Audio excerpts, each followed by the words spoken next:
9 de la mañana con 29 minutos en la costa este de Estados Unidos. Vamos a interrumpir este reportaje porque seguimos muy atentos a la apertura de Wall Street este 16 de marzo. Para esto le doy la bienvenida a mi compañera Gabriela Frías, quien ha estado muy pendiente de cómo se comporta o se tambalea o intenta, podríamos decirlo de alguna manera, igualarse la economía global ante lo que estamos viviendo todo el mundo, ¿no? Que es el coronavirus. Buenos días para ti, Gaby. Hola, Cuéntanos. Ale. Esperando que estén muy bien. Un abrazo para ti, para todos nuestros compañeros, porque Igualmente. de lo que importa aquí es que entre todos nos apoyemos en un momento tan complejo como inédito en muchos sentidos, tan inédito que las caídas en las bolsas pues tienen a muchos rascándose la cabeza, mucha gente preocupada. Así que lo que intentamos hacer aquí no es desatar pánico, lo que intentamos hacer aquí es describir cuál es el cuadro de situación en todo el mundo desde la óptica de las noticias y también, por supuesto, desde la óptica de las empresas y de los hogares. Esta es una jornada peculiarmente importante, sobre todo porque hace unas horas la Reserva Federal anunció una serie de medidas, incluso en un pronunciamiento de emergencia. Alejandra lo hizo antes de lo que se esperaba fuera una reunión de 2 días de política monetaria, que esa sí estaba en el calendario, y simplemente no ocurrió esa reunión, sino que sale ayer y toma una cantidad de medidas históricas. En algunas cosas nos acordamos de la crisis financiera de hace una década, cuando el sector inmobiliario desató toda esta crisis financiera global. Hoy día es un virus y eso implica que todos los ajustes que estamos escuchando están pintando un cuadro pues preocupante, pero al mismo tiempo inevitable. Así que con ese prólogo queremos anticipar que esta es la caída más fuerte que estamos observando en esta apertura de la Bolsa de Valores de Nueva York, una caída de más de 2,000 puntos para el promedio industrial Dow Jones de 30 acciones. En este día lunes, esta caída, bueno, refleja hasta dónde el mercado se ha separado de lo que son las medidas de las autoridades. Rápidamente pasando o repasando juntos lo que ha sido la cantidad de medidas que se ha anunciado la Reserva Federal, junto con otros bancos centrales que ya el día de hoy también activaron medidas adicionales. La prioridad aquí es asegurar que hay dinero, asegurar que el costo del dinero y que la gente que tiene préstamos en este momento no entre en problemas más severos de lo que ya va a implicar el desplome en la demanda, porque hay cierres, restricciones, cancelaciones de vuelos, etcétera.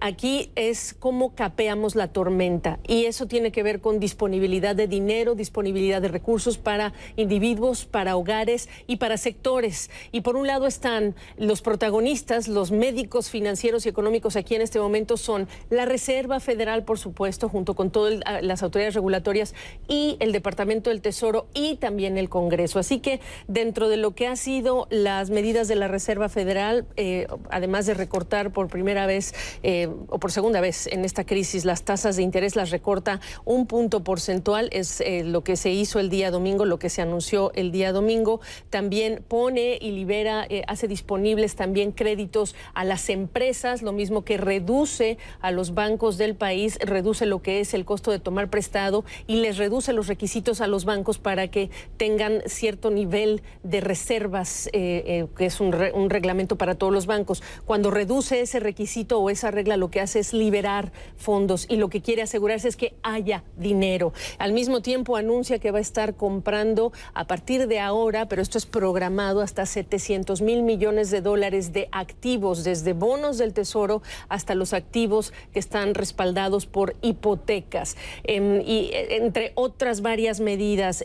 Cuando ya estamos además escuchando, Alejandra, que muchos bancos de inversión esperan una recesión que es inevitable, y esto nos está preparando a lo que sería, una vez que pase toda esta incertidumbre, pues quizá un rebote, una recuperación algo más rápida. Por supuesto que está el otro lado de los expertos, los del Departamento del Tesoro y los congresistas, las autoridades que van a asegurarse que haya dinero para quienes se tienen que quedar en casa, padres de familia, personas en cuarentena, todos los que van a estar trabajando también desde casa, teletrabajo. Las familias que ya tienen a los niños, se estima que son más de 39 millones de niños niños en Estados Unidos que se van a quedar en casa y qué van a hacer los padres. También esa es la otra parte de la medicina que están anunciando, analizando, y en esta semana esperamos votando los legisladores en estos días por estas horas. Así que hay un abanico de anuncios que están relacionados con quienes hacen política monetaria y política fiscal, sobre los cuales vamos a estar muy pendientes. Estamos a 3 minutos en lo que es la operación bursátil y, como ven ustedes, el promedio industrial Dow Jones no se mueve. Eso significa que con esta caída de más de 2.200 puntos, la operación simplemente se ha detenido. Tengo a José Luis de Haro para empezar, a Carlos Asilis también de Globista Investments desde Miami. Esperamos que ustedes estén bien, sus familias estén bien. José Luis de Haro, te escuchamos. Esos cortafuegos han entrado en vigor nada más comenzar la negociación. El Dow Jones caía 2.250,46 puntos. Estamos ahora mismo en el entorno de 10 minutos de volver a reanudar la negociación, pero parece que esas medidas de las que hablabas, esas medidas de emergencia instauradas el domingo por la Reserva Federal en una reunión extraordinaria de ese Comité Federal de Mercado Abierto, que inicialmente estaba prevista para el martes y el miércoles de esta semana, no termina de calar hondo entre los inversores, a medida que, como también apuntabas, se está ya atisbando una recesión global en la economía de todo el mundo, y en un momento en el que también hemos visto esta mañana como el propio Fondo Monetario Internacional y su directora gerente, Kristalina Georgieva, volvía a indicar que en estos momentos se necesita una acción fiscal coordinada por buena parte de las economías del G20, similar a la que ya vimos en la crisis financiera, cuando se instauraron ayudas coordinadas de alrededor del 2% del PIB. Estamos hablando de más de 900.000 millones de dólares. En estos momentos vemos como todos los sectores están operando en negativo, pero hay que destacar como el único valor dentro del Standard & Poor's 500 que está operando con subidas en estos momentos antes de que se cancelase la negociación es Clorox, que subía en el entorno de un 1,9%. Vamos a ver muchísimas industrias vapuleadas por toda esta situación, especialmente el sector de las aerolíneas, el sector de los operadores de cruceros. Durante el fin de semana ya hemos escuchado a distintos funcionarios de la administración Trump asegurar que será necesario algún tipo de ayuda para que estas aerolíneas puedan salir adelante en los próximos meses. United Airlines, también Delta, ya han hablado de la posibilidad de estar en conversaciones con el gobierno para recibir algún tipo de ayuda, pero en estos momentos, Gaby, parece que existe cierta sensación de que los inversores dudan de que la Fed vaya a tener más balas en la recámara. El presidente de la Fed, Jerome Powell, aseguraba durante su conferencia telefónica el domingo que de momento la Reserva Federal no tiene en mente ni mucho menos el llevar esos tipos negativos como ya lo ha hecho Europa. Tampoco también aseguraba que no va a comprar otro tipo de activos. Se hablaba de que quizá la Reserva Federal podría llegar a comprar deuda empresarial o incluso acciones, algo que necesitaría la aprobación por parte del Congreso, pero Powell dejaba muy claro que en estos momentos las herramientas que tiene el Banco Central estadounidense son suficientes para lidiar con toda esta situación. También tenemos que confirmar, pero estamos escuchando que es posible que este desplome ya llegó a afectar y a contagiar otras bolsas de valores de nuestra región. Estamos pendientes de confirmar este dato, pero efectivamente esta es una jornada muy compleja nuevamente. Cuando el domingo se reduce el costo del dinero en otro punto porcentual, el rango de la tasa de fondos federales pues simplemente está cerca de cero, es 0 a 0,25%.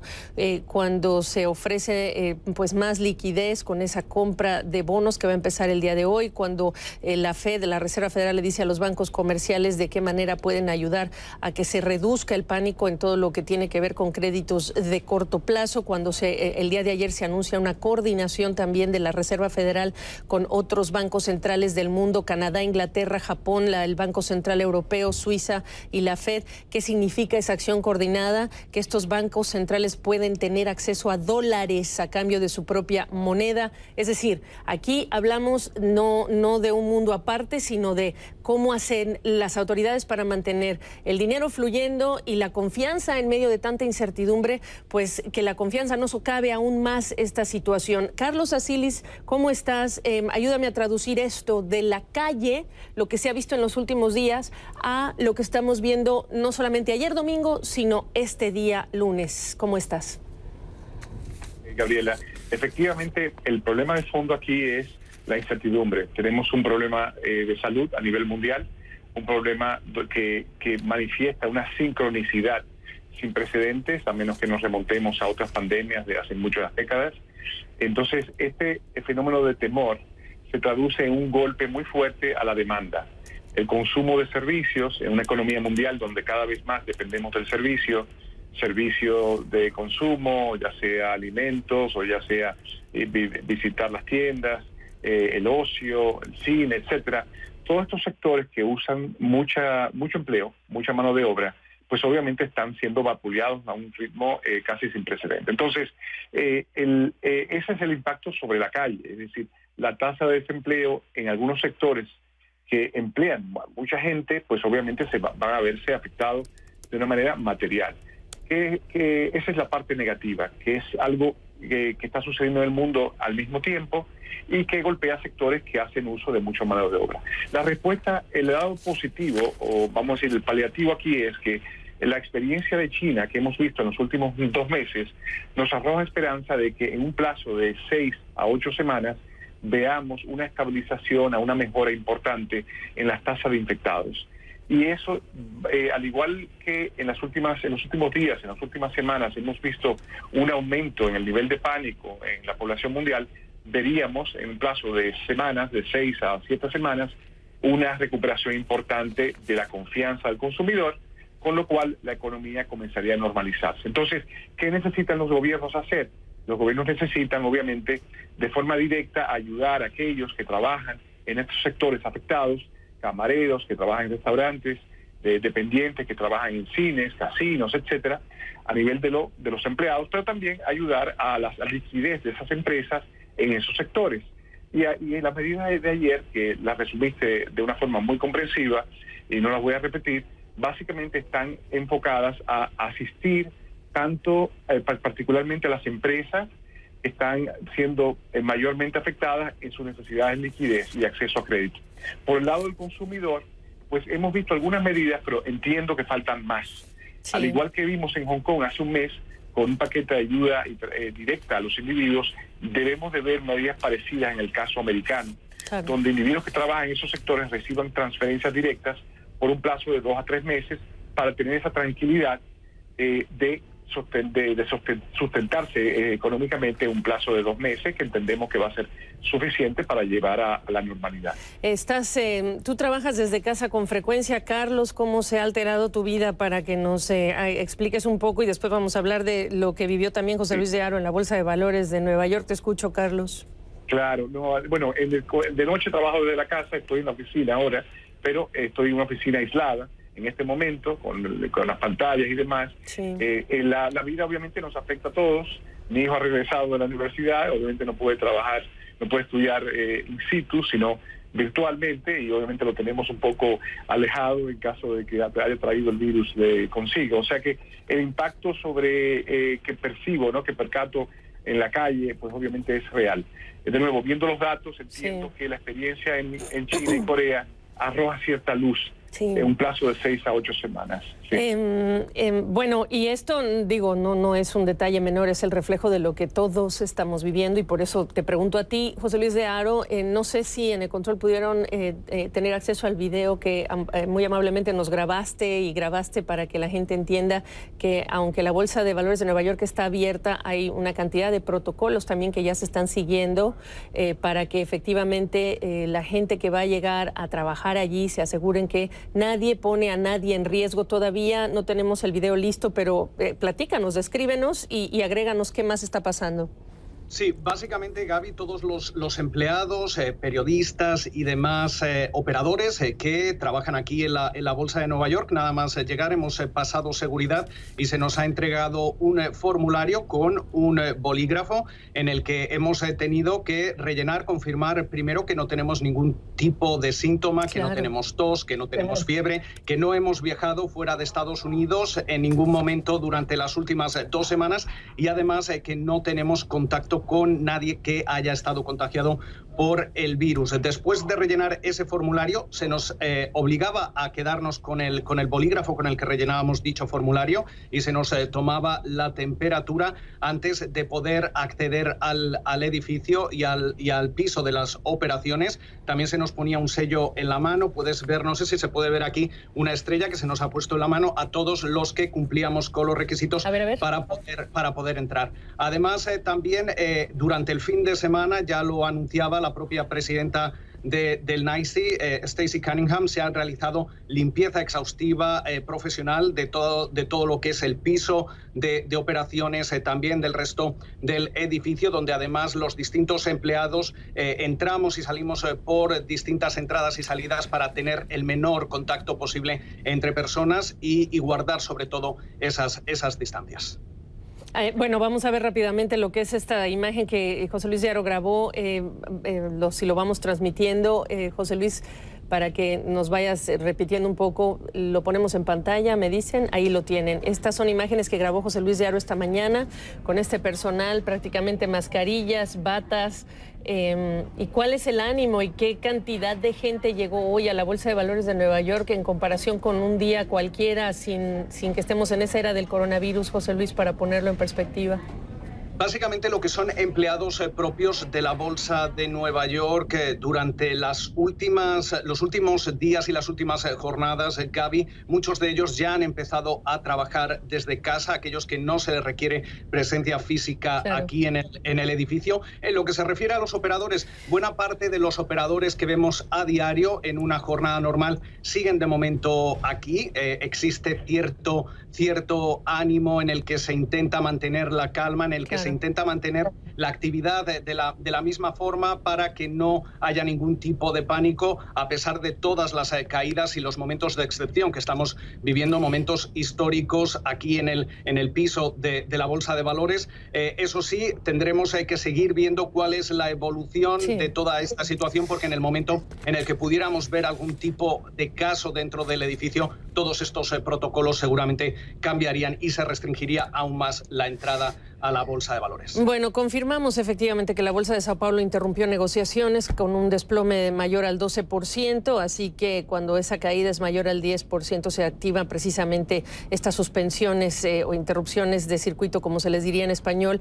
En el caso de la Bolsa de Sao Paulo, pues son 30 minutos. Hoy es un día feriado en México, así que no hay operación de la Bolsa Mexicana de Valores, pero por supuesto que vamos a ver cómo el día de mañana pues se pone al corriente, como diríamos, ¿no?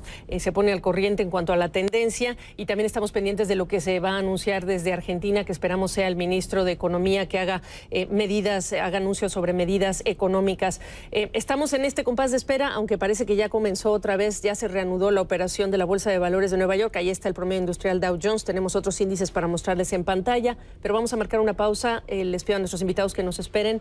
Regresamos en instantes. Esta es una jornada, este lunes 16 de marzo, jornada de desplomes, derrumbes bursátiles en Europa y en este momento en Estados Unidos. El promedio industrial Dow Jones se está desplomando después de 15 minutos de haber sido suspendida la operación, 2.758 unidades. Bueno, ahora está recortando esa pérdida. El Standard & Poor's de 500 acciones, más de 300 unidades abajo. El índice tecnológico Nasdaq, 900 puntos.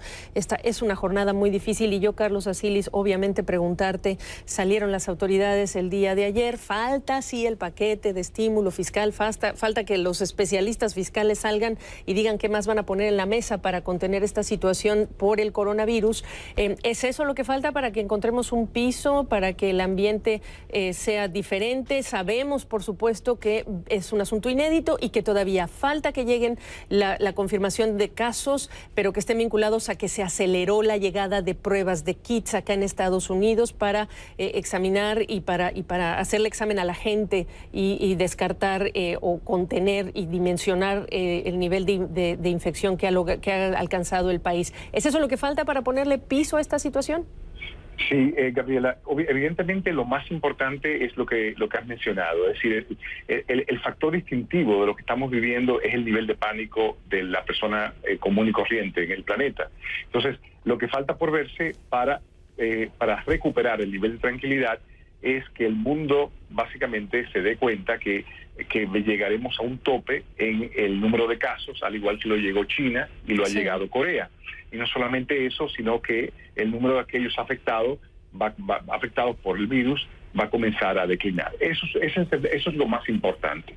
Ahora, la experiencia de China y de Corea nos demuestra que esto es un tema de semanas, no de horas o no de días. Exacto. Entonces, estamos atravesando por un purgatorio, si se quiere, a nivel global y de una forma sincronizada, que va a durar 6 a 8 semanas, que es una eternidad para mucha gente. Claro. Y lo importante para un gobierno, para cualquier gobierno, es asegurarse que el sistema cardiovascular de la economía se sostenga, que sobreviva para lidiar con el periodo de recuperación que esperemos que sea a partir de las próximas de aquí a 6 semanas. Entonces, para eso lo más importante es asistir, obviamente, a aquellos afectados por el virus. El tema de la angustia que da que el número de camas en las unidades de cuidados intensivos en muchos países llegue a un tope en los próximos días. Esa es obviamente la crisis humanitaria número 1. Claro. Esto es un tema sanitario, pero más allá de eso es asistir a aquellos afectados directamente por el desempleo que vamos a ver en esos sectores directamente afectados. Y el tercer ámbito es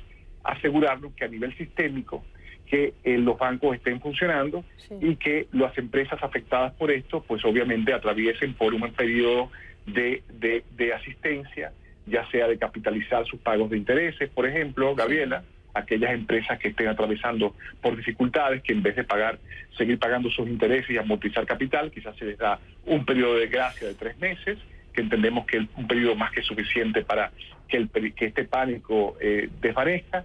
Entonces, esas medidas a nivel de puntuales de asistir directamente a individuos afectados por el aumento de la tasa de paro y este periodo de gracia que acabo de hacer referencia, que no lo he visto en el ámbito norteamericano y en el ámbito europeo, yo entiendo que esto lo veremos.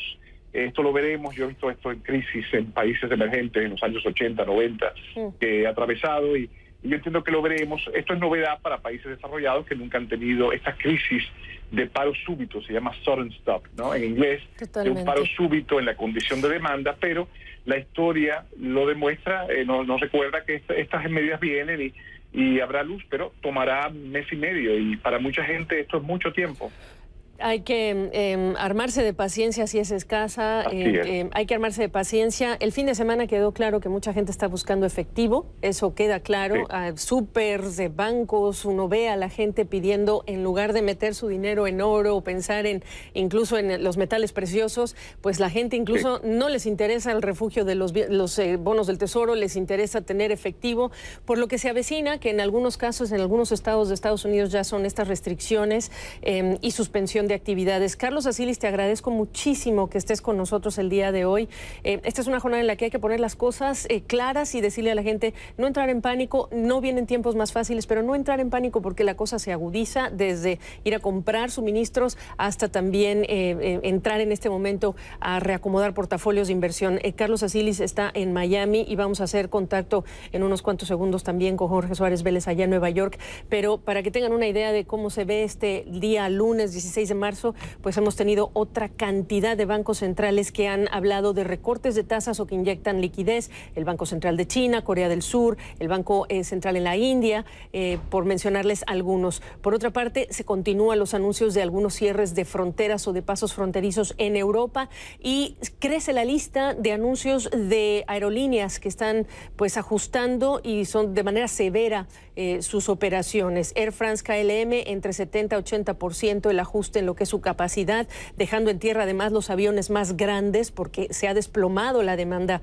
de viajes. IAG, que es controladora de British Airways y de Iberia, al menos 75%, lo que es ese hachazo de plano, un hachazo, porque esto no es una reducción, esto es algo dramático en lo que es su capacidad. United Airlines, que reportaba 1 millón de pasajeros pues menos estamos en las 2 primeras semanas de este mes de marzo y el sindicato de pilotos también hablando de organizarse para pedirle ayuda al gobierno federal en medio de esta situación. Hoteles, por ejemplo, como MGM Resorts, Wynn Resorts, que van en Las Vegas a cerrar también y a suspender las operaciones. Todo esto implica que la gente se va a su casa y que necesitan tener garantizado alguna forma de ingreso. Tiendas minoristas también, tiendas que están reduciendo horarios o que de plano están cerrando sus puertas también en medio de esta emergencia del COVID-19. Empresas que en Europa están suspendiendo operaciones incluso de producción, la automotriz Fiat Chrysler, Ferrari,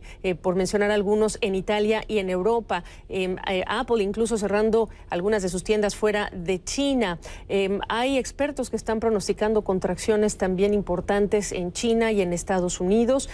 Los precios del petróleo ante este fortísimo desplome de la demanda, pues también los precios del petróleo, los referentes están muy cerca de lo que es ese piso de $30 barril, el WTI, el West Texas Intermediate, y por supuesto que el Brent, dos crudos importantes de referencia. Estos niveles de precios, el presidente Trump el viernes pasado apenas decía que era una buena oportunidad para comprar crudo y pues llevarlo a las reservas estratégicas o a la reserva estratégica, pero reitero, este es un momento en el que la gente está buscando prácticamente hacerse con efectivo para capear esto que es una importante tormenta con mucha incertidumbre. En América Latina, ¿qué esperamos? Bueno, hemos visto en los días pasados esta presión sobre las divisas, sobre las monedas latinoamericanas. Hemos visto cómo ha venido acompañando también este desplome bursátil y cómo ha hecho eco en el resto de la región. Jorge Suárez Vélez, me da gusto saludarte. En Nueva York está prácticamente también pues parada. ¿Cómo fue ese fin de semana? ¿Cómo viene la situación después de lo que oíste de la Reserva Federal? Hola Gaby, bueno, pues una mezcla de sentimientos aquí en Nueva York. La verdad, los días estuvieron preciosos, ibas al parque y todo el mundo usando eso como entretenimiento, así que el sentido de solidaridad comunitaria, la verdad, es bastante conmovedor. Pero hoy amanecemos con la noticia de que todos los restaurantes y bares van a tener que cerrar también. Y lo que empiezas a pensar es en el impacto que esta crisis va a tener para los pequeños negocios y en la dificultad que va a haber para articular una política fiscal que minimice el daño que proviene de todo esto.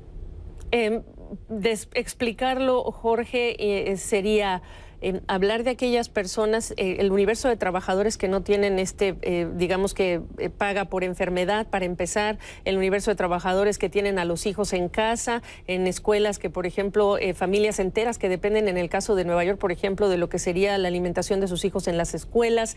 ¿Qué describe toda esa ayuda que necesita llegar o al menos ser garantizada? Porque apenas nos dijeron el día de ayer que lo peor no ha pasado para esta que es la mayor economía del mundo, Jorge. Mira, pongámoslo en dos niveles, Gaby. Primero, todos los restaurantes aquí en Nueva York están despidiendo gente, están quedándose básicamente con el mínimo necesario. Sí. Muchísima gente depende de propinas y de los ingresos diarios por servicios que están absolutamente interrumpidos. Hablaba ayer con mi peluquero, me decía que la demanda por sus servicios bajó 70% la semana pasada y no sabe si va a tener recursos para pagar la renta. Sí. O sea, el tema entonces es que lo que se tiene que hacer es encontrar mecanismos para hacer que le llegue dinero, literalmente cheques, a mucha de esta gente afectada, porque si empiezan a reventar, entonces la cadena va a ser tremenda. Hacia, por ejemplo, dueños de inmuebles que no van a recibir rentas, sí. A su vez ellos no van a poder pagar hipotecas, a su vez los bancos van a tener que restringir crédito, una serie de cosas así. Y si bien creemos que el daño probablemente va a estar muy concentrado en un trimestre, estaba viendo históricamente cuáles han sido los peores trimestres, digamos, en la historia reciente. En 1980, en el segundo trimestre anualizado, la economía de Estados Unidos decreció 8%. Uy. En 2008, en el cuarto trimestre, tuvimos, se cortó la comunicación con Jorge Suárez, ahora lo vamos a retomar. Mientras tenemos a Jorge Suárez de regreso, José Luis, se reanuda la operación. En algo se ha recortado, pero realmente no podemos cantar victoria en esta jornada. Completamente, Gaby, y de hecho tenemos que seguir prestando mucha atención a cómo se vayan comportando esos indicadores, porque el próximo circuit breaker, el próximo cortafuego, entraría en vigor si llegásemos a caer un 13%, e incluso si viésemos un desplome de alrededor de un 20%, se cancelaría el resto de la negociación, pero como bien comentas, de momento parece que esas caídas siguen siendo importantes, de doble dígito, pero algo menores a las que veíamos al comienzo de la negociación. Destacar, por ejemplo, cómo valores como Apple o como Boeing están restando en estos momentos cada uno 200 puntos al Dow Jones. Vemos caídas cuantiosas para las aerolíneas, como comentabas, y Clorox, que sigue siendo uno de los únicos valores dentro del Standard & Poor's 500 que está subiendo con fuerza durante esta jornada negra aquí en Wall Street. Bueno, pues este es un evento que tiene pues grandes eslabones concatenados todos entre sí, el del coronavirus, y esto es lo que está sucediendo en los mercados junto con las reacciones de las empresas y de los individuos a la situación que se está viviendo en todo el mundo, incluyendo América Latina.